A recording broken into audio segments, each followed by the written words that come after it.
Fala pessoal, eu sou Felipe Genovez, host do Elite Podcast, sejam bem-vindos ao episódio de número 32. No bate-papo de hoje eu vou conversar com o Rodrigo Long, que ele é assessor de investimentos XP. Acompanhando a nossa conversa até o final, você vai ver a gente falando sobre qual é a função do assessor de investimentos. Você sabe o que a corretora oferece? Eles oferecem seguros, proteção patrimonial, plano de saúde e muito mais. A gente vai falar sobre isso aqui hoje. Como identificar se o assessor é certificado, a gente vai falar sobre investimento em previdência privada. Você sabe quais são os principais indexadores, os 4, IGPM, IPCA, CDI e Selic? A gente fala sobre esses indexadores aqui também. Como se proteger da inflação, como é medido o IPCA, o Rodrigo explica pra gente. Você que investe em imóveis, já pensou em mudar de tipo de investimento, mas tem medo? Rodrigo vem conversar também com a gente sobre isso, porque que vale a pena investir em outros modelos, não só em imóveis. E day trade está na moda também, a gente escuta muitas pessoas falando sobre day trade. Realmente vale a pena esse tipo de investimento? E os riscos, quais são? Rodrigo vem falar para a gente aqui hoje. Então confere até o final e não perca. Se você gosta dos conteúdos Elite e quer colaborar com o nosso projeto, vai lá no nosso site eliteconteúdo.com.br, escolha um dos meios de contribuição e ajude-nos a crescer. Também não se esqueçam de compartilhar esse conteúdo com outras pessoas que vão gostar e não se esqueça de conferir também muitos outros conteúdos bem legais que estão aqui disponíveis para você no Elite Conteúdo. Tamo junto, valeu!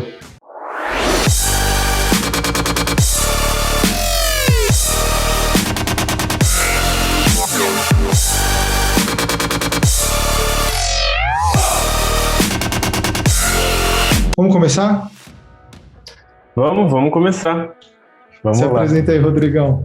Fala pra gente de você. Então, eu sou o Rodrigo Long, eu tenho 24 anos, atualmente eu moro aqui em Araraquara, interior de São Paulo, a cidade da Terra da Laranja, né, a Morada do Sol, que muita gente fala. E aí eu curso Ciências Econômicas, comecei em 2016, na Unesp Araraquara. Agora eu estou finalizando o curso, né, estou fazendo o meu TCC, que é sobre a Petrobras e o pré-sal, uma análise do que foi proposto, né, lá em 2008, quando descobrimos as reservas mesmo, até o que foi feito, né, até os últimos governos.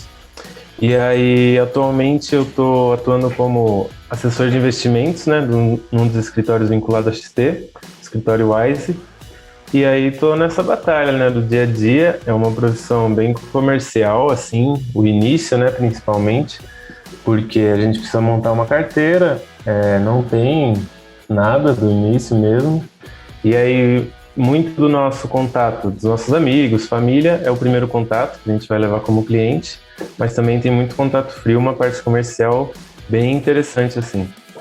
Caramba, que legal. Rodrigão, eu sei que a gente vai falar de economia, mas eu queria falar um pouco do seu TCC antes. A gente pode começar por aí? Claro, vamos falar dele. Você está estudando a questão do pré-sal. Só me responde uma pergunta, que eu tenho essa dúvida muito gritante assim na cabeça. O pré-sal, ele vem antes da camada do sal ali, né? Então, para extrair, gasta muita grana, muito mais do que o cara gasta no Texas. Vale a pena extrair o pré-sal? Que eu acho que é muito caro esse tipo de extração. Então, realmente é uma extração bem cara, inclusive a Petrobras foi pioneira no desenvolvimento de tecnologia para explorar essa área mesmo. Na época, em 2008, se eu não me engano, o governo federal fez uma emissão de ações muito grande com a Petrobras, na época foi a maior do mundo, e aí para realmente arrecadar dinheiro para conseguir fazer essa exploração, né?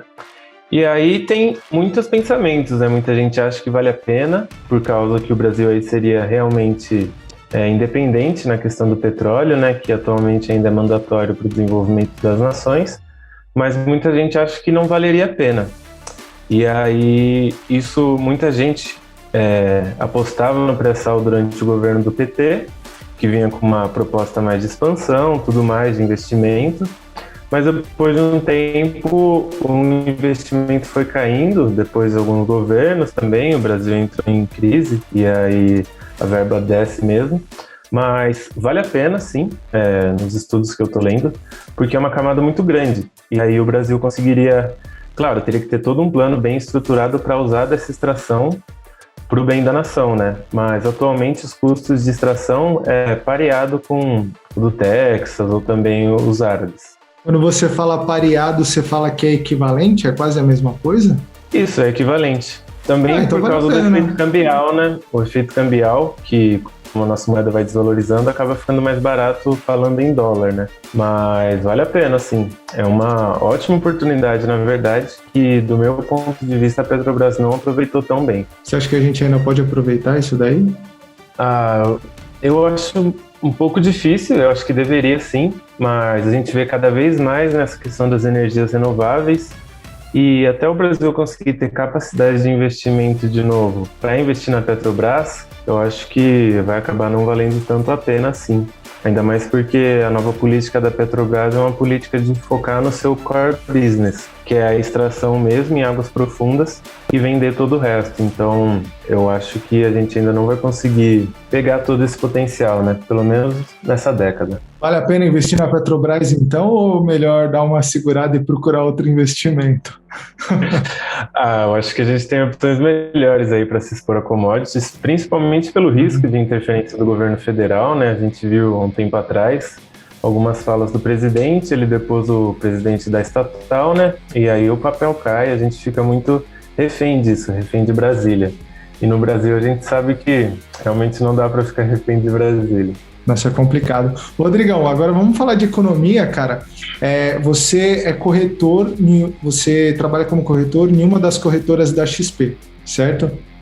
Na verdade a XP é corretora, ela é distribuidora de valores, né? E aí a XP tem um sistema de crescimento que é baseado em escritórios. Então existem vários escritórios, são mais de 700, cada um com a sua metodologia, com o seu nome, os seus sócios, que são filiados à corretora XP e que aí eles captam os clientes para a corretora. Então, atualmente eu sou assessor de investimentos, né, de um dos escritórios, é um dos escritórios top 20 aí da XP, o Wise. E aí cada escritório tem a sua metodologia, né? Então, a corretora é muito grande, mas os escritórios eles diferem entre si. Entendi. E qual que é a função do corretor na questão do investimento? Porque a gente vê muita gente entrando na bolsa, querendo investir por conta própria, porque viu o vídeo no YouTube, eu me encaixo nesse perfil, e aí a gente sabe que tem o corretor, mas às vezes não procura, ou então eu me atrevo a dizer que tem gente que nem sabe que tem o corretor. Que a galera começa a ver vídeo no YouTube, começa a ver um monte de coisa, Natália Arcuri, Thiago Nigro, etc, etc, e acaba não sabendo que tem um corretor, porque eu acho que nenhum deles fala do corretor, né? Esses influenciadores que têm mais seguidores realmente não falam muito. Inclusive o Thiago Nigro, ele era assessor de investimentos, né? Ele era sócio de um dos maiores escritórios hoje. E aí ele começou por aí e realmente muita gente não sabe. Eu mesmo fui saber disso ano passado, que foi quando eu realmente comecei a estudar o mercado financeiro, né? E aí toda essa questão do assessor, ela é cercada de muitos mitos, assim. Nos Estados Unidos, mais da metade da população investe na bolsa. Aqui no Brasil, hoje saiu o número, são 3 milhões e 700 mil pessoas. É muito pouco, né, em termos proporcionais, então tem muito chão ainda para crescer, né? Por isso que muita gente não conhece mesmo a profissão do assessor, acha que tem muito conflito de interesses e tal, e acaba não procurando, mas eu acredito que é uma tendência, nos próximos 5 anos vai crescer o número de investidores e também os assessores não trabalham só com essa parte de renda variável, né? A XP, principalmente, né? Existem outras corretoras que também têm essa questão de assessor de investimento, mas como eu estou na XP é o que eu mais sei, né? Então a XP está trabalhando com outras áreas. Então a gente, além de ofertar toda essa assessoria com investimentos, a gente acaba ofertando também seguros, gestão patrimonial, então muita gente acaba não tendo uma gestão patrimonial e não pensa na hora que for morrer, né? Realmente é difícil de falar assim, mas a gente tem que ter um planejamento para isso, principalmente quem tem alto número de capital, né? Um capital muito elevado, e aí a XP faz todo esse trabalho, desde essa parte de seguro até a parte de investimentos mesmo, mas não só em bolsa, muita coisa também em renda fixa, todo esse tipo de coisa, câmbio também, é bem completo assim o nosso serviço. Então, o seu papel, ele também faz parte de auxiliar as pessoas quanto a seguros, quanto outros tipos de necessidades, não só a questão do investimento. Isso, exatamente. A gente faz toda uma sucessão patrimonial, que é muito importante, observando sempre a parte fiscal, né, do imposto, sempre pegando a melhor opção para o cliente mesmo, e também oferecemos tudo. Plano de saúde, tanto para pessoa física quanto pessoa jurídica, e muitas das vezes a gente tem condições melhores do que num banco lá, num bancão. Porque como a XP é uma distribuidora de valores, ela trabalha com produtos de mais de 40 bancos nacionais e internacionais. Então acaba tendo uma ampla gama de serviços que muita gente não conhece mesmo e acaba conhecendo por meio do assessor. Para ser sincero, eu também não sabia que era tão grande a gama de coisas que englobava. Achava que era só a questão de bolsa e um título público. Caramba, muito interessante isso daí, cara. E a partir de, por exemplo, você falou que vocês dão assessorias para, por exemplo, para quando eu morrer, para as coisas que eu tenho, né? Tipo de seguro, essas coisas. Isso daí se enquadra para qualquer tipo de renda ou só para pessoas com renda muito grande, assim? Então, acaba sendo para pessoas que têm uma renda maior, são os chamados clientes private, que são pessoas que têm um patrimônio maior que 3 milhões. Então, normalmente esse tipo de pessoa tem um testamento, né? E na hora que acontece da pessoa não estar mais entre a gente, tem toda uma questão fiscal, uma questão burocrática, que muitas vezes acaba deixando desassistido quem ficou. Então, muitas vezes o filho, a esposa, o marido acaba não tendo a mesma segurança que tinha quando a pessoa estava viva. E aí o assessor de investimento, por meio desse trabalho de sucessão patrimonial, consegue, a gente chama de blindar essa família, né, o patrimônio dessa família, para quando porventura acontecer alguma coisa com quem gera maior renda, a família não ficar desassistida. Então acaba sendo um trabalho essencial, que muita gente ainda tem um preconceito, assim, muitas vezes por não conhecer, ou também o brasileiro tem muito de não abrir os dados, né? Muitas vezes eu ligo para as pessoas falando como é o serviço, elas falam, ó, por telefone eu não passo nada, então ainda tem bastante coisa para a gente quebrar aí de mito. E como quebrar isso daí? Por exemplo, assim, você entrou em contato com... Eu estou interessado nisso daí, mas eu não confio no Rodrigo, porque eu não conheço o Rodrigo. Como que eu posso ter a confiança de que o Rodrigo é um cara, é um profissional, não é uma pessoa que vai me dar um cano? Você tem algum tipo de certificado ou número de registro que você passa para mim? Tem algum site que eu vou lá buscar o seu certificado para ver se você é o Rodrigo confiável ou não? A profissão de agente autônomo de investimento, que é o nome oficial, ela é certificada pela CVM e tem toda uma série de regras a seguir. Então, antes da gente de fato virar um assessor, a gente estuda sobre lavagem de dinheiro, como prevenir isso, como também fazer denúncias de possíveis lavagens de dinheiro que a gente tenha contato. Então, é uma profissão muito regulamentada, e aí as pessoas realmente elas podem ir no site da CVM e consultar os escritórios que são certificados, os assessores que são certificados, e tem todo um código de ética, né, que as pessoas devem seguir. É claro, não é 100% que vai seguir, né, mas também quando tem esse primeiro contato, por exemplo, eu estou te ligando, a gente não se conhece, eu me apresento, falo no meu escritório e tento conversar com você. E aí é procurar informação mesmo, pesquisar sobre o escritório. Também se entrar na XP, lá tem onde você puxar os escritórios que tem os melhores rankings, os que estão melhor colocados, para você de fato verificar se o escritório é interessante para você. E aí cada um tem sua metodologia, né? Mas o que eu falo assim para você entender se a proposta realmente faz sentido para você, para ver se a pessoa realmente se preocupa com você, né? Vai ter um primeiro contato e depois vai lá, vai ter uma reunião. No nosso caso, a gente faz todo um planejamento financeiro, desde onde a pessoa está até o fim da vida dela. Então você vai acabar percebendo nas pequenas coisas mesmo.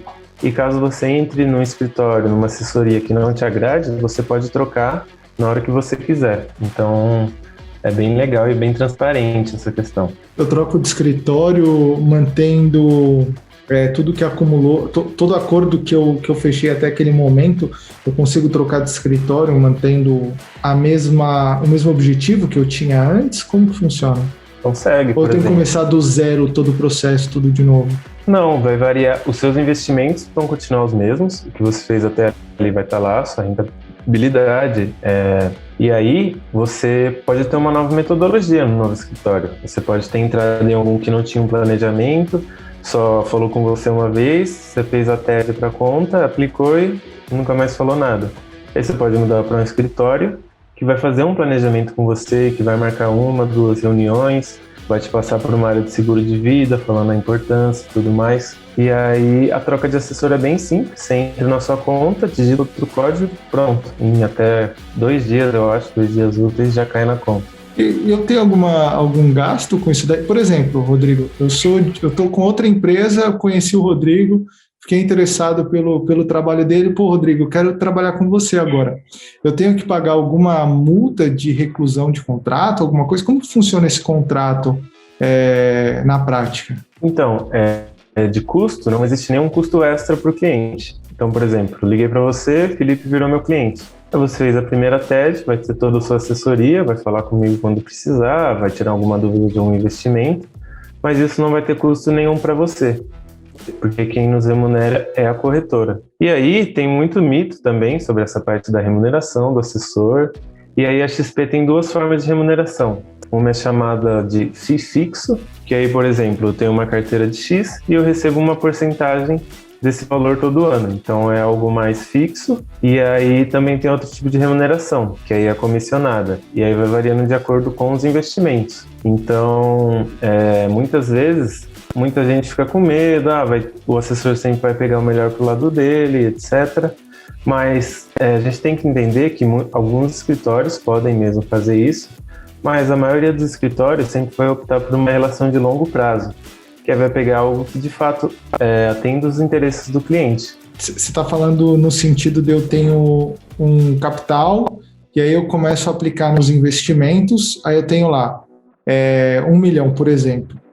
E aí eu vou investir esse 1 milhão com o Rodrigo e dentro desse 1 milhão do Felipe, do cliente 2, do cliente 3, 4, 5, 6, 7, aí você vai ter uma remuneração em cima desse valor, que a XP vai te pagar porque você trouxe para ela gerenciar esse montante. Mas a minha pergunta agora é a seguinte: quando você fala assim, isso é melhor para o corretor, isso é melhor para o cliente, qual que é o cenário de um investimento que você me orienta que seria melhor para o corretor ou melhor para o cliente? Como que eu, como cliente, consigo ter a percepção de que você está escolhendo o que é melhor para você ou o que é melhor para mim? Aí parte da metodologia do escritório, né? Porque eu vou dar um exemplo, que é o que eu conheço, né, do meu escritório. A gente tem um primeiro contato, tem uma primeira reunião, que aí eu pego suas informações. Você tem previdência privada? Quando você espera se aposentar? Você tem algum plano paralelo? Quer montar algum negócio? Tem filhos? Tudo isso. E aí, com todas essas informações, a gente faz um planejamento, faz uma linha de vida para o cliente, explicando, daqui para frente você vai ter que aportar X, para quando chegar na aposentadoria você vai ganhar Y. E aí você pode ver que é um trabalho confiável quando você vai acabar sentindo, né? Vai muito da confiança assim do outro. Você vai sentir que realmente fizeram um trabalho legal, estão pensando em você, estão pensando na sua família também, nessa questão de sucessão patrimonial, né? E aí a gente nunca faz nada que não seja do perfil do cliente. Então se você chega para mim e fala, sou super conservador, quero só renda fixa. Então a gente vai trabalhar só na renda fixa. Vez ou outra vai ter uma oportunidade, vamos falar, o que você acha disso? Explica tudo. E a palavra final é sempre do cliente, né? Então eu acho que para pegar mesmo essa confiança, para entender que a pessoa do outro lado tá do seu lado, é uma questão de tempo, assim. Entendi. Vocês também trabalham com previdência privada? Sim, tem previdência privada também. Previdência privada é um tipo de renda fixa? Existem 2 tipos de previdência privada. Eu não conheço tão bem, para te falar a verdade, porque dentro do escritório a gente tem áreas, né? E nessas áreas tem os especialistas. E aí tem o especialista da previdência privada, de fundos imobiliários, e a gente, como assessor de investimento, tem o conhecimento de tudo, mas tem muito da parte comercial, de relacionamento com o cliente mesmo. E aí existem 2 tipos de previdência privada. Elas remuneram fixamente, né? Então a gente pode enquadrar numa renda fixa. Mas tem uma previdência privada, que se eu não me engano a sigla dela é PGBL, ela não passa pelo processo de inventário. Então a gente indica muito ela para clientes que já têm uma certa idade, que têm filhos. Então a gente indica ela porque quando vier acontecer alguma coisa com ele, tudo que estava na previdência privada não é tributado, vai direto para quem ele escolher. Então a previdência privada é uma ótima ferramenta dependendo do perfil. Entendi, interessante. E a previdência privada, ela é blindada contra a inflação? Você sabe me dizer? Ou se a inflação come ela? Aí vai depender muito do indexador dela, porque existem muitas taxas, né? Isso daí vai variando, tem muitas emissoras de previdência privada, então acaba dependendo muito do cenário macro e também da onde a pessoa faz essa previdência. Porque eu acho que esse investimento ele é muito importante, a previdência privada. Eu acho que é bom a gente ter. É aquela história, né? Dividir os ovos em várias cestas. Eu acho que a previdência privada é interessante porque depois que você atingiu lá o seu. A idade que você estipulou, você vai ter ali um resultado, uma remuneração, um dinheirinho que vai contribuir no final do mês, né, ao longo do mês. Mas, ao mesmo tempo, é muito importante ficar de olho no contrato ali, se tem a ver com a inflação, se a inflação vai comer, se não vai, o indexador, conforme você falou, né? E aí a gente começa a falar de indexadores e a gente sabe que tem a Selic, tem o CDI, se eu não me engano, né? Tem mais algum indexador para a gente poder discutir? Tem alguns, mas os mais usuais é a Selic, o CDI, o IPCA, né, que é o Índice de Preços ao Consumidor Ampliado, que é medido pelo IBGE, e também tem o IGPM, que aí vai mais o preço do atacado, né? E aí geralmente são esses quatro, né? Mas o que é muito usado mesmo é o CDI e o IPCA. Por isso muitas vezes você vê aquele título, IPCA mais alguma coisa. Então esse é um título que você sabe que vai te proteger da inflação. Você falou lá do cara super conservador, né? Que é o cara que ele vai fazer vai blindar o patrimônio, que ele vai começar fazendo investimento no que a gente acabou de falar, que é previdência privada, aí depois ele vai fazer investimento em renda fixa, que provavelmente é tesouro direto, que está influenciado com o IPCA. Quais que são os investimentos de renda fixa? Isso. Nossa, cara, é tanta coisa que dá um branco aqui. Várias vezes acontece também comigo. Imagino você, cara. Então, a gente sempre tem a premissa de bater a inflação. A gente sempre quer proteger, primeiramente, o patrimônio do investidor da inflação, que é o que realmente acaba diminuindo o poder de compra, né? Se a pessoa acaba não ficando esperta com isso, né, acaba deixando dinheiro na poupança, rende muito menos do que se estivesse em outra aplicação. Para a gente ter uma ideia, hoje, com a Selic em 3,5%, a poupança está rendendo por volta de 2,5% ao ano. E a gente tem uma inflação acumulada, medida pelo IPCA, né, de 12 meses, em 6,7%. Então, quem deixou o dinheiro na poupança, de um ano para cá, acabou perdendo 5% do valor que tinha. O valor nominal pode ter aumentado, né? O valor nominal é o que a gente vê lá, mas o valor real, que é descontando a inflação, diminuiu bastante. Então, a gente, como escritório, como assessor de investimento, a gente sempre vai ter o objetivo de proteger o investidor da inflação. E mesmo o investidor mais conservador, a gente consegue proteger porque existem títulos do governo que pagam a taxa de IPCA mais alguma coisa. Por exemplo, tem as NTN-Bs, que é o título mais comum, prefixado tendo como indexador o IPCA, e aí esse título hoje em dia está pagando IPCA mais 4. Então a gente tem uma valorização nominal de mais ou menos 10%, né, no ano, mas tem um ganho acima da inflação. Então esse é sempre o primeiro passo, proteger da inflação. O IPCA, ele é o indexador relacionado com a inflação, é isso? Isso, é oficial no Brasil. E quem que define a inflação, cara? Você sabe responder? Então, o IPCA é uma cesta de consumo. Ele é medido em mais de 20 capitais brasileiras. Então, todo mês, as pessoas vão lá no mercado. Por exemplo, itens de mercado têm um certo peso, transportes têm peso também. Vários tipos de consumo mesmo das famílias têm um peso nessa cesta de bens, e aí todo mês é medido pelo IBGE, né? Tem as pessoas que vão até os mercados, fazem essa pesquisa de preço, e aí fazem uma ponderada disso e dão a inflação nacional. É muito bem feito esse trabalho, e é muito interessante como a gente vê algumas diferenças que acabam puxando muito a inflação. Então, ano passado, a gente começou a ver um aumento da inflação muito puxado pelo preço dos alimentos, que toda a população acaba consumindo, né, os alimentos, mas principalmente a população mais pobre, que ano passado recebeu um auxílio maior, acabou indo mais ao mercado, né, comprando mais coisas, e também a gente teve o efeito cambial, que aí deixou claro os exportadores de grãos, exportadores de gado, de carne, muito mais vantajoso exportar, né, os seus bens, porque eles ganhariam nessa desvalorização cambial, E aí a gente tem uma pressão tanto do consumo, né, dos alimentos, quanto também da oferta, que acaba ficando mais escassa aqui dentro do país. E aí a gente vê a inflação. Então, quando eu faço um investimento de renda fixa, que ele vai me blindar contra a inflação, ele está levando em consideração todo esse cálculo que você explicou para a gente agora. Ele vai jogar uma porcentagem a mais, né? Porque vai ser o IPCA mais 2%, mais 3%, mais alguma coisa assim. E, Rodrigão, você sabe falar para a gente da onde que surge esses 2%? Por que tem uns 2% a mais? Por que eu estou te perguntando isso?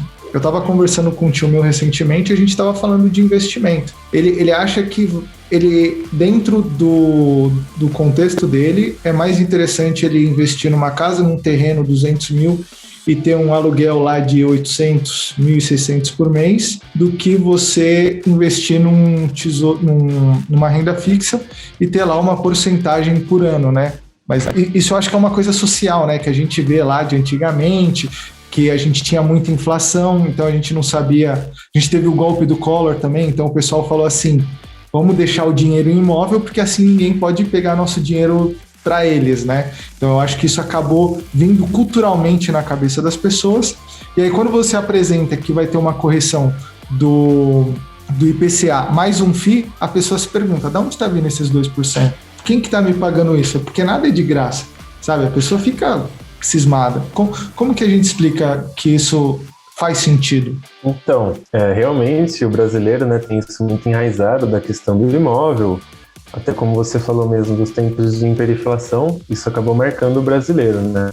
E aí, né, com o Plano Real, lá em meados de 1999, a gente acaba conquistando uma solidez fiscal, né? O que é isso? Controlando a inflação, tendo uma moeda que não é tão desvalorizada perante ao dólar, e aí a gente começa a ver uma questão de investimento de outra forma. E aí, as taxas que são definidas, elas são definidas dependendo do investimento, né? Mas falando de NTN-Bs, que eu já citei aqui, elas são definidas todo dia. Então, existem curvas de juros futuras, e elas projetam as expectativas dos agentes econômicos para o futuro, quanto vai estar a curva de juros em 2023, em 2025, em 2031. E aí, essa taxa a mais, ela vem disso, ela vem das expectativas dos agentes econômicos de como vai estar a taxa de juros lá na frente. Então, esses títulos, eles têm vencimentos.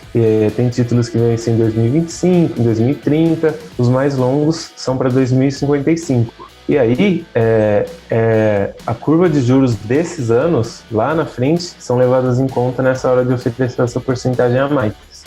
É um cálculo bem complexo, mas a gente consegue achar isso em algumas calculadoras online, mas realmente um trabalho diferenciado na questão da assessoria de investimentos é ter essa visão macro, que aí a gente tem uma mesa de renda fixa, que ela vai ver realmente quanto está essa taxa, como está as expectativas e dar os melhores direcionamentos dependendo do fiscal. Porque quando a gente fala de títulos muito longos, para mais de 10 anos, que são os que oferecem as melhores taxas, a gente tem que analisar o agora, como está o fiscal e como essas medidas podem impactar o futuro. Então essa taxa ela vem disso, das expectativas dos agentes econômicos. O que eu penso, né, quando eu começo a pensar num investimento numa renda fixa? Eu vi lá que tinha um investimento que estava, acho que 13% ao ano, era do BTG Pactual, se eu não me engano. Tava 13, acho que ele abriu um novo para 12 agora. E aí eu falei, pô, a IPCA tá 3,5, na época acho que tava menos, e aí era, sei lá, vamos supor, 3,5 mais 2,5, dá 7. Falei, põe no de 13%, que eu acho que é o que vale a pena. Mas será que no longo prazo isso daí vale a pena mesmo? Você escolher um mais alto, escolher um que é pré-fixado ou um pós-fixado? Pós-fixado, não sei se está certo. Isso varia bastante do ambiente macro, né? Os pós-fixados, você vai saber o quanto você vai ser remunerado só lá no final. Então, por exemplo, agora a gente está com uma tendência de aumento da Selic. Então, não compensa você pegar um título pré-fixado, porque você vai pegar um título com uma porcentagem menor, que vai te remunerar menos, e na próxima reunião do Copom a taxa básica da economia vai aumentar. Então, você vai ter outras opções de títulos que vão te remunerar melhor.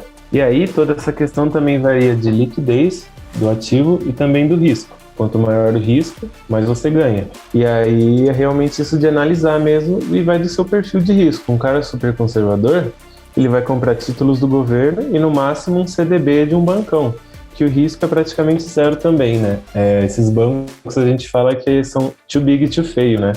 Então eles não vão quebrar do dia para a noite, e se eles quebrarem, realmente está acontecendo algo muito extraordinário na economia. Acho que vale a pena ressaltar que existe aquele seguro do crédito, não tem um negócio assim? Que é até 250 mil. Qual que é o nome disso daí? É o Fundo Garantidor de Crédito, o FGC, e ele protege algumas aplicações até valores de 250 mil reais. Então ele é válido em CDBs, na maior parte dos CDBs, e também em alguns outros títulos privados, que eu não vou saber de cabeça agora. Então eu vou dar o exemplo do CDB, que é o mais comum e que realmente é garantido por isso. Isso daí serve para o Tesouro Direto também? Fundo Garantidor de Crédito, nossa, me pegou agora, realmente é uma boa pergunta. Eu acho que o governo não quebra, né, bicho? Então, o risco do governo é classificado como soberano, né? Então eu acredito que o fundo não se estenda a esses títulos, porque se o governo deu um calote, vai ser bem difícil conseguir ressarcir todos os investidores. Entendi. Eu lembro que eu estava estudando alguma coisa assim do tipo, do Fundo Garantidor de Crédito, e parece que ele serve para 4 diferentes tipos de investimento de 250 mil para cada CPF, pelo que eu entendi. Então eu posso ter lá um investimento de até 250 mil em um CDB, em outro CDB, em outro CDB, em outro CDB, e aí se der a zica de 4 quebrar, eu tenho o Fundo Garantidor de Crédito de até 250 mil para cada uma das aplicações. Eu acho que era isso. Não é?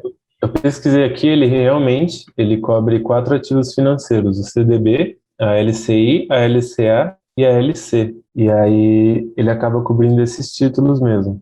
Entendi. Isso tudo que a gente falou até agora é renda fixa. Tá.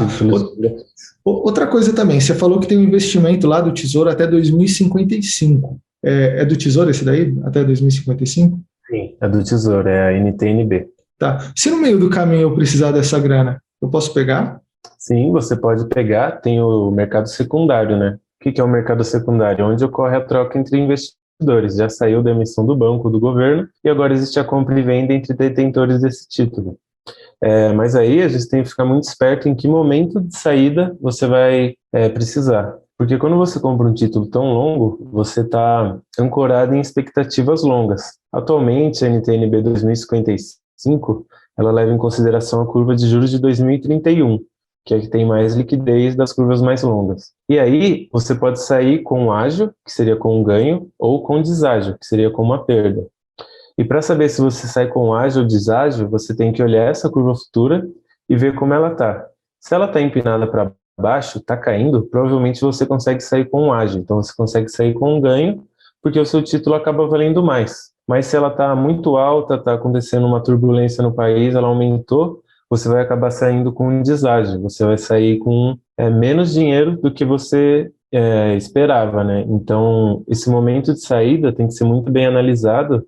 Quando você, porventura, talvez precise do dinheiro em um período de tempo menor do que o vencimento do título, é melhor até ir para outras opções também. Tem outros tipos de investimentos de renda fixa que podem atender esse tipo de cliente. Que é investimento com liquidez diária. Isso, aí tem vários tipos de liquidez, né? Mas, por exemplo, a reserva de emergência, que é tanto falada, né? Você deixa ali na liquidez diária, realmente a rentabilidade dela não vai ser tão boa, mas o objetivo dela, né, de estar ali, é realmente salvar numa emergência. Entendi. Rodrigão, é legal tudo isso, porque eu não tenho conhecimento dessa curva aí que você falou. Então, mesmo com pouca grana, eu vi lá que eu consigo investir no Tesouro a partir de R$30, mas com essa grana, vale a pena eu ir atrás de um corretor? O que você aconselha para quem não tem muita grana? A partir de quanto vale a pena trocar ideia com um corretor? Então, existem muitos escritórios que colocam um mínimo, assim, para o investidor, né? Mas existem escritórios que não, como o meu. Então, se você realmente quer aprender um pouco mais sobre investimentos, porque também tem toda uma parte educacional da assessoria, né? Quando o cliente tem interesse. Então, se você tem pouco, mas quer começar a entender, quer começar a investir, vale a pena procurar sim. Muitos escritórios vão te atender e vão te dar o melhor direcionamento, né? Esse direcionamento, eles me cobram uma taxa? Porque assim, você falou que a XP já paga, mas eu não tenho muita grana. Aí eu quero trocar ideia com um corretor, alguma coisa assim. Eu posso entrar em contato direto com a corretora? Eu vou ter que pagar por isso? Como que funciona? Você pode entrar em contato direto tanto com a corretora, que tem seus próprios assessores, ou tanto com o escritório da sua cidade, ou que alguém te indicou, e aí não tem custo nenhum, não tem custo algum, desde o momento do primeiro contato até quando de fato efetiva a transferência. Então é válido sim, mesmo que você tenha pouco dinheiro, falar com alguém, né? Tem um direcionamento que é totalmente gratuito, né? Caramba, Rodrigo, vale muito a pena então, cara. Porque assim, na minha cabeça, eu acho que na cabeça de todo mundo, você começa a ver investimento. E é dinheiro, né, cara? E na nossa cabeça a gente imagina assim, tá sendo quebrado esse tabu, mas a gente fala, pô, quem investe é quem tem 500 mil, 1 milhão, 2, 3, que nem você falou ali. Mas está ficando um pouco mais democratizado. A gente vê que é possível investir a partir de R$ 30, está mudando, né? O jeito que as pessoas veem, mas eu acho que até chegar no corretor ainda tem um tabu ali, porque eu mesmo não iria atrás de um corretor se eu não tivesse batendo esse papo com você. Pode ser que daqui a pouco eu vou estar te ligando aí falando, Rodrigão, vamos fazer um negócio juntos aí, entendeu? Porque na minha cabeça eu ia, gastar uma grana com o corretor, e não é um dinheiro. Eu tenho R$ 30, eu vou pagar 150 pro Rodrigo, entendeu? Sendo que eu só posso investir 30. Mas sabendo dessa informação, eu, na cabeça de muitas outras pessoas, ficaria muito mais aliviado, sabe? Porque eu vou saber o que fazer direitinho, já vou me programar, no futuro, posso não estar rico hoje, mas daqui uns 10 anos, eu quero ter uma orientação, um encaminhamento do Rodrigo, para eu já começar a pensar na minha previdência privada, para eu já começar a pensar em blindar o meu patrimônio. Então, eu acho que tem muita coisa aí que a gente precisa desmistificar, além da questão do investimento, né? A questão do corretor eu acho muito interessante. E na hora que a gente entra em renda variável, cara, como que funciona isso? Porque a galera vê lá as ações subindo e quer fazer dinheiro, né? Fica doido. Como que você trabalha a cabeça do cara que ele tá vislumbrado pela grana, mas ele nem sabe onde ele tá ainda?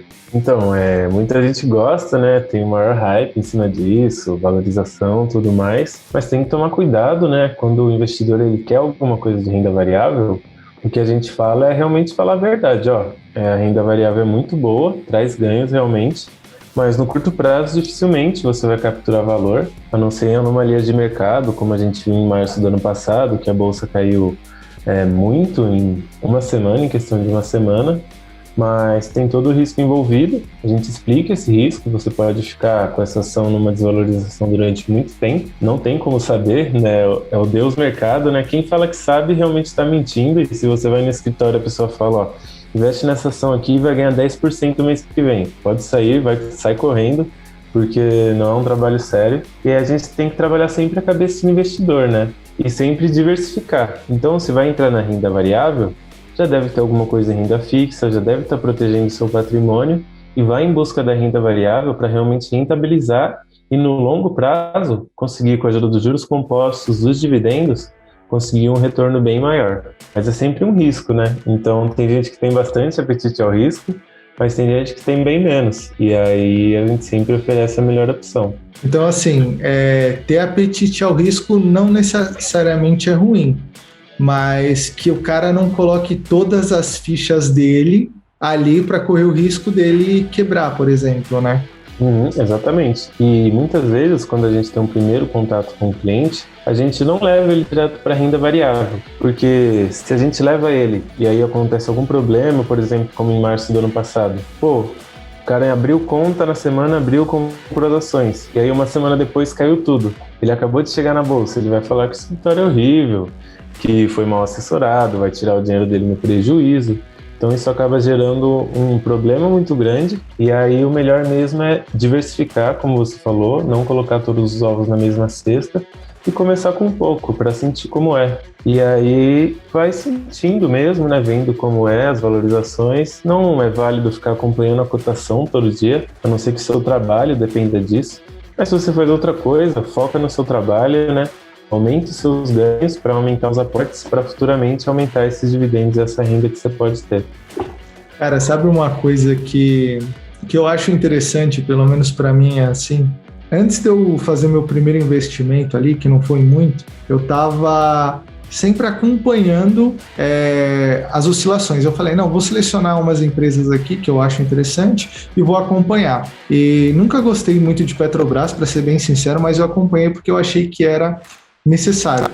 E aí teve aquela greve dos caminhoneiros, eu acho que foi em 2018, não tenho certeza. E eu lembro que estava, sei lá, 26, 28, não lembro, e caiu para tipo R$ 12, um negócio assim. E aí depois voltou.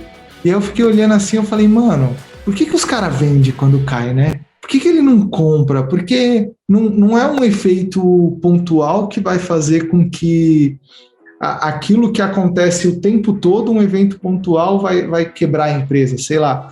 Até mesmo o Brumadinho, não estou falando que foi bonito ou não, foi um momento excepcional para investir, porque estava, sei lá, R$ 60, 50 e poucos, caiu para muito a Vale e depois valorizou de novo. Aí você começa a pensar assim, porra, se veio numa constante, caiu, é óbvio que vai voltar para constante. Eu não sei por que os caras pensam em vender ali na hora que cai, né? Tanto que eu acho que teve gente aí no Circuit Breaks que deve ter comprado, segurou até hoje e duplicou, triplicou, não sei o que aconteceu. Mas a galera se perde nisso, né, Rodrigo? A galera fica meio... tá caindo, tá caindo, tá caindo. Meio desesperado, assim, né? Sim, exatamente. Acaba entrando... quando você entra em alguma ação, em algum papel, você tem que entrar pelo fundamento, a não ser quando o seu objetivo mesmo for a especulação. Aí beleza, aí você faz aquela análise gráfica e tal. Mas você tem que analisar a empresa e ver se ela tem consistência. Porque não é um evento como a greve dos caminhoneiros que vai destruir uma empresa como a Petrobras ou outras empresas como Suzano, de celulose, a Vale mesmo, né, grande mineradora. Não é um evento pontual que vai tirar o valor da empresa. Ele tira ali o valor de mercado na hora, tem tudo pânico, todo mundo começa a vender. E aí também tem a questão dos stops, né? O que são os stops? A pessoa compra ação a 10 e coloca um stop a 8. Então, se a ação cair e bater 8, vai vender automaticamente. E aí começa a ter um efeito dominó que começa a vender essas posições e a galera entra em pânico, começa a vender. E aí que realmente aparecem as melhores oportunidades. É o que o grande investidor Warren Buffett fala, né? Compre ao som dos canhões e venda ao som dos violinos. Isso daí basicamente quer dizer comprar o som dos canhões é quando tá todo mundo desesperado vendendo, você vai lá e compra, e quando tá todo mundo achando que tá ganhando, e aí eles começam a comprar porque tá vendo subir, né? Então compra, então compra, então compra. E aí é a hora que ele vende, né?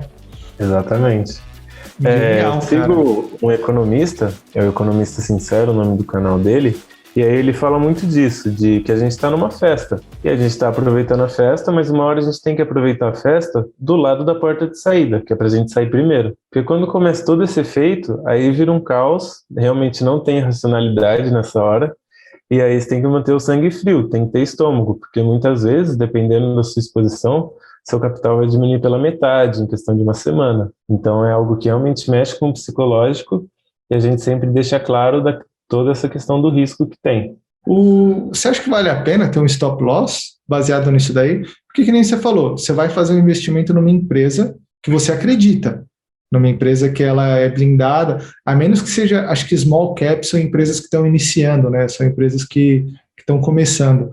Mas uma Magazine Luiza, por exemplo, que ela é me corrige depois se eu estiver errado, por favor.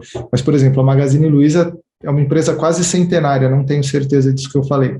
Mas é uma empresa que vem crescendo e vem comprando tudo que ela vê pela frente, ela tá igual o coronavírus. Se ela vê alguém na frente, ela vai pegar. Então é difícil acreditar que ela vai quebrar uma hora a Magazine Luiza. Então, se der um efeito pontual e tiver uma queda, vale a pena ter um stop loss, sendo que você acredita naquela empresa?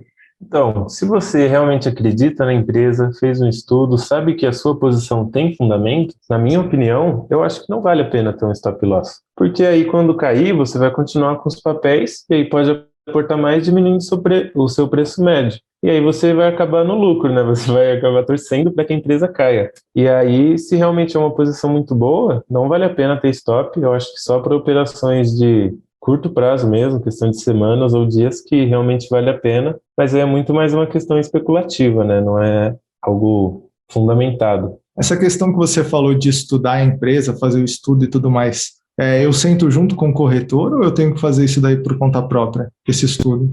Então, aí, para você realmente entender a empresa, se você tem muita curiosidade de entender, porque muita gente acaba não querendo ter um conhecimento mais aprofundado, né? Trabalha muito, não tem tempo, quando tem quer passar com a família, acaba deixando tudo na mão do seu agente autônomo, né? E acaba confiando nele. Mas caso você queira saber mais, muitas vezes a gente passa para a mesa de renda variável, que aí são os especialistas do operacional, eles estudam os fundamentos da empresa, todos os balanços que ela solta, eles sabem o que estudar. E aí eles vão te dar um overview do cenário macro também, que influencia muitas empresas, e aí ele vai falar, ó, isso aqui possivelmente vai dar bom, mas claro que depende de uma série de premissas. Eu quero fazer lá um investimento em renda variável. Já tenho dinheiro para renda fixa, já fiz como que se diz? Já fiz uma reserva de emergência, a gente já passou por todas as etapas anteriores e agora eu quero ir para a renda variável. Vou conversar com o meu corretor,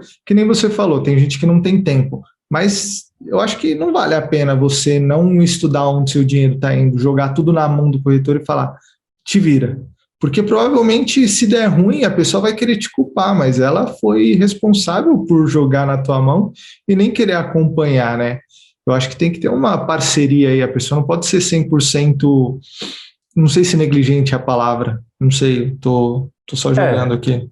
Acho que ela não pode terceirizar 100%, né? É bem interessante a gente ter esse acompanhamento mesmo. Eu, particularmente, sempre explico, ó, a gente vai mandar uma ordem de tal produto, o que é esse produto, tal, como que a gente pode sair com ágil, como que a gente pode sair com deságil, para sempre deixar tudo claro, para a pessoa saber onde está o dinheiro dela e também não ficar à deriva, né? Porque muitas vezes se terceiriza totalmente, aí acontece alguma coisa, acaba pegando mal pro escritório, pro assessor, e também acaba prejudicando o patrimônio do investidor, né? O que ninguém quer, acaba sendo um perde-perde, no caso. Rodrigão, e vamos falar agora de day trade, mano. Você gosta disso daí, cara?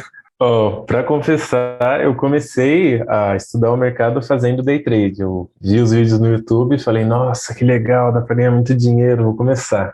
Aí abri a conta na corretora, comecei a fazer e nos primeiros dias, dupliquei o capital, da hora, sou muito bom. Aí no outro dia, perdi tudo. Puta, você perdeu tudo, mano. Perdi. Eu sabia que era arriscado, né? Já tinha uma leve noção, aí eu coloquei pouco capital e comecei a fazer. E aí no começo, não sei o que acontece, você acerta ali, dá bom, e você fala, nossa, sou um grande investidor, já aprendi tudo, vou parar de estudar e só fazer isso. E aí chega uma hora que você quebra a cara, e aí também tem todo o psicológico, né? Você começa a entrar igual um louco e perde. E day trade realmente é bem difícil de ter uma consistência. Cara, eu não sei, mas a minha opinião do day trade é que é uma furada, cara. Que é você atravessar a avenida de olho fechado, é você entrar no meio do tiroteio e sair andando. Porque, cara, pode ser que dê bom, pode ser que dê ruim. E a chance de dar ruim é muito grande. A menos que você tenha dinheiro infinito, que você seja, sei lá, cara, se você tem um patrimônio muito gordo, eu não arrisco não, bicho. Eu acho complicado então, isso daí. Realmente não vale a pena. O day trade é basicamente aquela análise gráfica, que ela é interessante, é bem legal, mas como até o professor Ricardo diz, como coadjuvante, né? A análise fundamentalista, que é analisar a empresa de fato, é o que captura mais valor. E aí você está ali, exposto no mercado, com players gigantes, todos os bancos eles têm banco que faz todas as suas operações de day trade, porque eles fazem isso como uma forma de se proteger também. E é tudo automatizado, tem muita coisa, algoritmo, tem informação que você não tem acesso. Então, é realmente o que você falou, você começa a andar no meio do tiroteio, só que sem nada, você tá lá, a queima-roupa. Nossa, cara, é complicado. E uma vez que você perde muito. Eu tenho um colega da época da faculdade, ele tinha juntado na grana. Você tá na época de faculdade, então a época de faculdade é aquela época que você... Puta, cara, você tá duro, principalmente no começo da faculdade. Nossa, é mó merda. E a gente estava nessa fase e esse camarada ele tinha juntado na época, acho que uns 9, 10 mil reais na época, porra, 2012. Era dinheiro pra caramba, muito mais do que é hoje, né? Sim. E aí ele inventou de fazer um day trade e aí ele alavancou, né? Eu não entendo muito, eu nunca nem tentei fazer, mas ele, sei lá, ele alavancou umas 3 vezes. Aí ele tinha feito acho que uns 3 mil num dia. Aí no dia seguinte ele foi lá, ele colocou os 10 pau dele, mais os 3, não lembro os detalhes. Eu sei que ele perdeu tudo. Cara, ele tipo assim, sei lá, se foi 5 anos que ele juntou aqueles 10 conto, mas ele perdeu tudo. E aí eu fiquei olhando assim, eu falei, mano, e o moleque ficou assim, arrasado, sabe? Porque, porra, nossa, eu não sei nem o que falar. Naquela época ele perdeu assim e era foda, bicho, era foda. Aí eu falei, meu, isso não é pra mim. Nessa daí eu fiquei com medo da bolsa. Eu falei, nunca vou entrar na bolsa, porque eu achava que bolsa era isso, era alavancar e cair. Aí, conforme o tempo foi passando, a gente descobre que, pô, existe o investimento a longo prazo, existe a renda fixa, existe agora, para mim, o que é novidade, existe o assessor, o corretor. Então, pô, tem outras maneiras que não necessariamente você precisa usar o day trade. Porque, cara, o day trade nada mais é do que você brincando de que vigarista, medalha, e sempre se ferrando, velho. Sabe? Sim, não sei. exatamente. Tem milionário que fez day trade? Ah, não, eu vou te falar que realmente é o que você falou, não vale a pena de forma alguma, porque você acaba queimando o seu capital, né, que, pô, às vezes você trabalha tanto, rala tanto, né, pra juntar, e aí você vai lá e em questão de 1 hora você perde tudo. E aí, porque também, quando você tá no começo, né, você chegou lá desavisado, começa a fazer os vídeos no YouTube, tem muita gente que acaba vendendo ilusão, e aí você cria uma expectativa enorme, vai lá e perde todo o seu capital. Então isso cria um medo nas pessoas também, que muitas vezes afasta da bolsa de valores, do investimento consciente, do investimento que vai te garantir alguma coisa a mais na aposentadoria, né? Só por causa do day trade. Então, mantenha distância. Troca ideia com o corretor, entra em contato com o Rodrigão e faz uma coisa planejada e certinha, né? Porque eu acho que a gente tem um conflito, né? Muito, eu acho, Rodrigo. A gente quer trazer o benefício futuro para o presente, né? Então, quando a gente fala assim longo prazo, muita gente pode se assustar, ficar com medo, assim, porque eu quero ficar bem hoje, eu não quero ficar bem daqui 10 anos. Só que uma coisa que eu aprendi, eu vou fazer 30 agora em 2021. Quando eu estava em 2010, parece que foi ontem, eu não imaginava que ia passar 10 anos. E passou, cara, eu tô aqui, tá ligado? Se eu tivesse juntado, se eu tivesse comprado Bitcoin lá atrás, hoje o Felipe ia ser outro que está aqui falando com vocês. Então, os próximos 10 anos também vão passar, e eu também vai chegar o cara lá da frente. Então, é bom a gente ter isso na cabeça, que a vida não acaba nos 25, não acaba nos 31, não acaba nos 41. A gente tem que ter essa ideia de que a vida vai continuar e pensar no futuro também. Eu acho que trabalhar também para trabalhar mais para conseguir alguma coisa no presente. Exatamente, né? Eu penso assim, que agora a gente está numa idade produtiva, pode fazer muita coisa, tem energia, tal, tá começando, já está encaminhado no seu caso. E aí, a gente tem que sempre tentar aumentar o quanto a gente ganha para poupar mais. E quando chegar lá, a gente for se aposentar, ter realmente uma aposentadoria digna, né? Porque aqui no Brasil, se a gente for realmente depender do INSS, eu não sei se eu vou conseguir me aposentar. Eu tô com 24 agora, você tá com 29. Será que a gente vai conseguir se aposentar daqui 30 anos? Que idade que a gente vai conseguir se aposentar se depender só do INSS? Então são coisas que a gente tem que pensar para manter o padrão de vida que a gente vai criar ao longo dos anos, para manter, quando a gente for mais idoso, conseguir desfrutar de toda a vida, de tudo que a gente trabalhou. Fora a qualidade também, né, Rodrigo? Porque, cara, a gente vê aí o salário mínimo R$ 1.100, eu não sei. E, cara, uma compra de supermercado de qualidade é R$ 1.100 de qualidade. Tem gente fazendo compra com menos? Tem, mas a qualidade é outra, sabe? Você não vai conseguir comprar uns sucrilhos pro seu filho e, sei lá, Danone e tudo isso, você vai comprar só o básico com menos. Uma cesta básica, não sei, 300, 400 conto. É complicado depender do salário mínimo, cara. Eu não quero isso, não desejo isso para ninguém, sendo bem sincero. Sim, exatamente. E é uma coisa que a gente não pensa, né? Eu digo a gente, os jovens, né? E aí não pensa, vai pensar nisso lá pra frente. É realmente o que você falou. Ninguém quer pensar daqui a 30 anos. Mas 10 anos passa num clique e 30 anos também vai passar e você vai chegar lá. E a questão é como, né? Então eu acho totalmente válido ter desde cedo um planejamento. Se eu soubesse, eu teria me planejado mais cedo, porque eu acho que faria diferença. E também teria comprado Bitcoin, se eu soubesse. Cara, eu juro pra você, isso daí foi acho que em 2012. Depois eu vou até entrar lá no site do Jovem Nerd para ver. Eles fizeram um podcast falando sobre o Bitcoin. E eu lembro de quando que eu escutei esse podcast, o que eu estava fazendo? Eu estava andando na rua, indo para a faculdade, e aí eu pensei assim, pô, se eu tivesse R$ 100, eu ia comprar Bitcoin. Aí eu até Nossa. tinha R$ 100, tá ligado? Eu até tinha, juro para você. E aí eu pensei assim, ah não, mas eu quero, sei lá, eu quero ir no cinema, quero fazer alguma coisa assim, quero sair com a gatinha, um negócio assim. Juro para você, cara. E aí hoje eu fico olhando para aquele Felipe do passado e falo, que retardado. Tinha que ter Nossa, te comprado falar que Bitcoin. tinha que ter. Eu também, na época, 2012, 2013, tinha um site chamado Tecmundo, não sei se você conhece. E aí ela Conheço. falava muito de criptomoedas. E na época era, tipo, algo novo, ninguém sabia, era bolha e tal.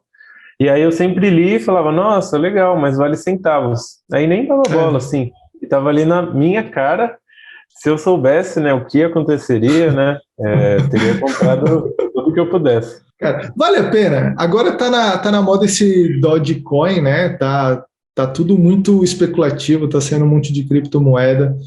Eu particularmente, sabendo disso tudo hoje, eu não investiria, cara, porque eu acho que tá uma bolha muito grande, eu acho que tá muita especulação, e eu acho que a chance de ter uma supervalorização é muito grande. Então, eu não sei se vale a Sim. pena ainda não. Vocês, como corretor, vocês influenciam, vocês ajudam, incentivam a comprar criptomoedas, investimento, ou não, ainda Ah, não faz parte? não, na verdade, a gente não tem esse produto. Na verdade, agora tem um ETF, que ele é de criptomoedas, chamado Hash 11, e aí depende.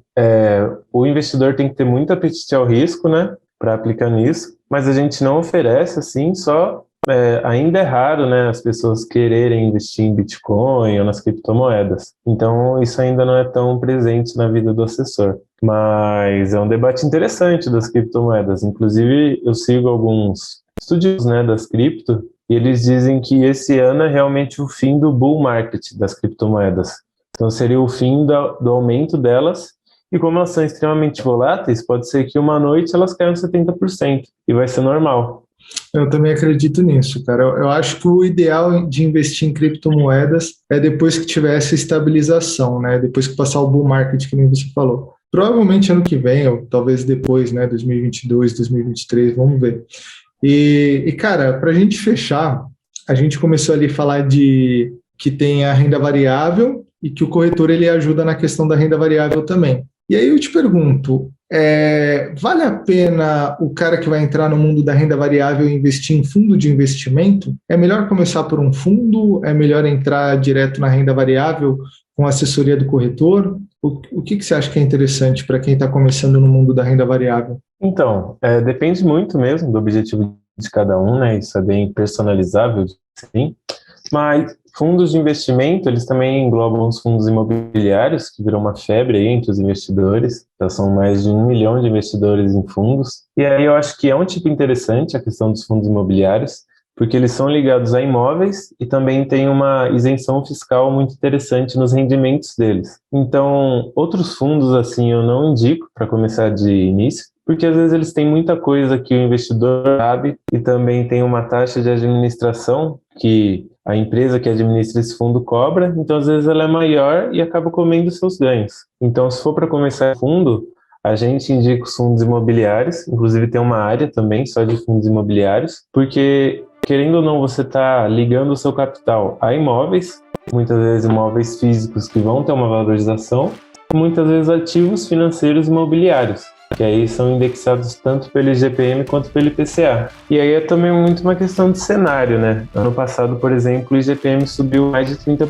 que é a inflação do atacado, em Minas Gerais. E tem muitos títulos fundos imobiliários, perdão, que estão atrelados aí ao IGPM e subiram muito e pagaram rendimentos absurdos. Então, eu acho que se for para entrar em algum fundo, dá para começar com os fundos imobiliários, que são uma ótima opção. Você falou que tem fundo de investimento que tem fundo imobiliário junto, né? Sim. E aí, quando eu tenho um fundo imobiliário, eu recebo lá o aluguel mensal ou algum tipo de retorno mensal. Quando eu tenho um fundo de investimento que tem um fundo imobiliário dentro, eu também recebo essa grana? Você sabe me dizer? Então, esses fundos que você está falando são os fundos de fundos. Então, são fundos que compram cotas de outros fundos, tendo uma gestão ativa, né? Que é isso? É analisando o macro e analisando os fundos que vão se beneficiar lá na frente. E aí a pessoa faz essa alocação, o gestor do fundo, e a gente recebe também. Muita gente fala que tem uma dupla cobrança aí, né? Tanto pelos fundos que já têm uma taxa de administração, quanto pelo fundo que compra esses fundos. Mas se a gente põe em linhas gerais, assim, acaba não sendo uma diferença tão grande. Muitas vezes, quando o investidor não quer estudar tão a fundo esse mundo, é interessante comprar um fundo de fundo, porque acaba tendo uma gestão ativa de um profissional. Nossa, cara, mas aí é muita taxa, muita tributação, é muita coisa para chegar até você, né? Então, tem que fazer uma conta, né, um pouco mais arrojada, assim, mas também não é tão difícil você criar uma carteira de fundos. Eles têm informações muito claras que têm que ser disponibilizadas todo mês ou todo trimestre, e aí você vai lá no relatório, consegue ler tudo sobre o fundo. Então é bem democratizada essa informação, né? Talvez o acesso ainda não esteja tão democratizado, mas a informação ela tá lá. Entendi. Rodrigão, adorei, mano. Tô saindo daqui com muito mais conhecimento. Vou começar a estudar a ideia de ter um corretor aqui. Daqui a pouco eu te ligo aí pra gente fazer um bem bolado. E fala pra galera onde que o pessoal te encontra, redes sociais, se você tem algum contato, e-mail. Então, quem quiser conhecer mais, né, sobre o trabalho do corretor, do agente autônomo, pode pesquisar o WISE, WISE Araraquara, no Google, que aí vai ter um site lá do nosso escritório, né, falando sobre tudo. E também ainda não tenho um contato, algo mais profissional, mas é isso, procurando lá pelo nosso escritório já vai chegar na gente e a gente pode manter um contato aí. Espero ter contribuído para o podcast, foi bem legal falar, foi uma experiência incrível aí. Cara, obrigado, adorei. Mais uma coisa, a Wise, ela só atende quem está em Araraquara, ou se o cara estiver lá em Sergipe, ele pode entrar em contato e fazer alguma parceria com eles também? Então, a Wise ela tem mais de 20 escritórios espalhados pelo Brasil, mas a gente também faz um atendimento remoto, sem problema algum. Então tem muitos clientes que são de outros estados, mas que são atendidos por nós e estão satisfeitos, estão de bem com o nosso escritório. Então pode ser de qualquer lugar, pode entrar em contato que vai ser bem atendido. Perfeito, Rodrigo. Cara, muito obrigado mesmo. A gente está muito mais esclarecido aqui. Se o pessoal tiver alguma dúvida, eu vou pedir para eles mandarem a pergunta lá para mim no Elite, e aí eu mando de volta para vocês. Se precisar, a gente grava um outro episódio aqui. Fechou. Eu espero que o pessoal goste. Estamos aí para ajudar, né, e democratizar mesmo essa área dos investimentos, que ainda tem muito mito, mas pode ajudar todo mundo a ter um futuro digno e uma aposentadoria mais relaxada. Com certeza. Tamo junto, galera. Valeu. Valeu.